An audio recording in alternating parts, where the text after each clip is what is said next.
Hello అండి, hi, welcome to Aparna's kitchen. Today's recipe వచ్చి instant rava dosa premix powder అండి. ఈ పౌడర్ ఒక్కసారి చేసి పెట్టుకుంటే మనకి నెల రోజులు నిల్వ ఉంటుంది. నెల రోజుల కంటే ఎక్కువ ఉండాలి అనుకుంటే కనుక కత్ముసగా ఫ్రిడ్జ్లో పెట్టుకోండి. ఫ్రిడ్జ్లో పెట్టుకుంటే మనకు అసలు ఎంత కాలమైనా సరే మనకి పిండి ఎలాగా ప్రిజర్వ్ ఉంటుందో, నిల్వ ఉంటుందో సేమ్ అలానే నిల్వ ఉంటుంది. మనం అప్పటికప్పుడు చేసుకోవాలనుకుంటే కనుక ఇలా కలిపేసి చేసుకుంటే జస్ట్ వాటర్ పోసుకొని కలుపుకొని మనం పెనం మీద వేసుకోవడమేనండి. ఫస్ట్ అయితే నేను ఒక గ్లాస్ తీసుకుంటున్నాను, చిన్న గ్లాస్ అండి. చిన్న గ్లాస్తో ఒక కప్పు మైదా, అలాగే ఒక కప్పు బొంబాయి రవ, అదే గ్లాస్తో లేదా కప్పుతో ఇది ఎంత తీసుకుంటున్నామో సేమ్ అదే కప్తో 2 కప్పులు వరిపిండి.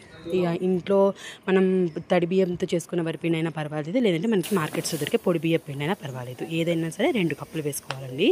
వేసుకొని దీన్ని మొత్తం చేతితో తడి లేకుండా ఉన్న బౌల్లో కానీ లేదంటే గెరెటితో కానీ దేంతో అయినా సరే తడి లేకుండా చక్కగా పొడిగా ఉన్న దాంట్లో కలుపుకోవాలి. బాగా కలిసేదాకా కలుపుకొని ఇందులో మనం జీలకర్రని కొంచెం నలిపేసేసి వేసుకోవాలండి. జీలకర్ర అనేది ఇప్పుడే వేసుకోండి, లేదంటే కనుక మీరు కలుపుకునేటప్పుడైనా వేసుకోవచ్చు, నో ప్రాబ్లం. నేను ముందే వేసేస్తున్నాను జీలకర్ర. అలాగే దీనికి సరిపడా సాల్ట్ మీకు తెలియకపోతే కనుక చూసి కొంచెం వేసుకోండి. మనం కలుపుకునేటప్పుడు మనకు కావాల్సినంత వేసుకోవచ్చు. నేను దీనికి సరిపడా సాల్ట్ అనేది ముందే వేసేస్తున్నాను. ఇది వేసుకున్న తర్వాత మొత్తం చేత్తో కానీ స్పాచులాతో కానీ కలుపుకొని మనం దీన్ని ఎయిర్ టైట్ కంటైనర్లో కానీ గాజు సీసాలో కానీ బయట అయినా సరే ఫ్రిడ్జ్లో అయినా సరే నిల్వ చేసుకోవచ్చు. ఇలా నిల్వ చేసుకునేటప్పుడు మనం తీసుకునేది కూడా తడి లేకుండా చూసుకోండి, ఎందుకంటే తొందరగా పురుగు పట్టకుండా ఉంటుంది.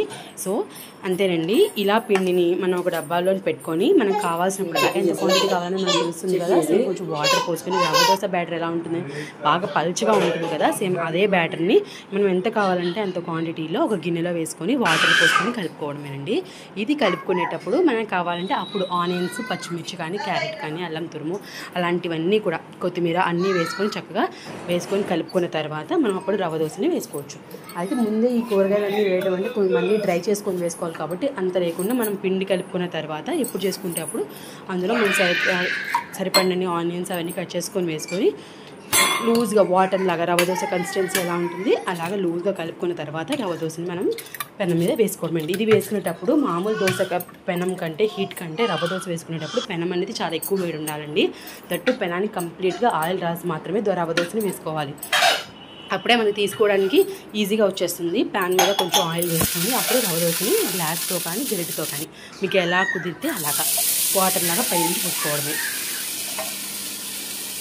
ఇలా పోసుకున్న తర్వాత రోస్ట్గా వేగిన తర్వాత అప్పుడు ఫ్లిప్ చేసుకుంటే ఎంతో టేస్టీగా ఉండే రవ్వ దోశ రెడీ అయిపోయింది. వీడియో నచ్చితే లైక్ చేసి, షేర్ చేసి, కామెంట్ చేయండి. మరిన్ని రెసిపీస్ కోసం మన ఛానల్ని సబ్స్క్రైబ్ చేసుకోండి. అలాగే పక్కన బెల్ ఐకాన్ కూడా యాక్టివేట్ చేసుకుంటే నేను చేసే రెసిపీస్ అన్ని మీ వరకు వస్తాయి.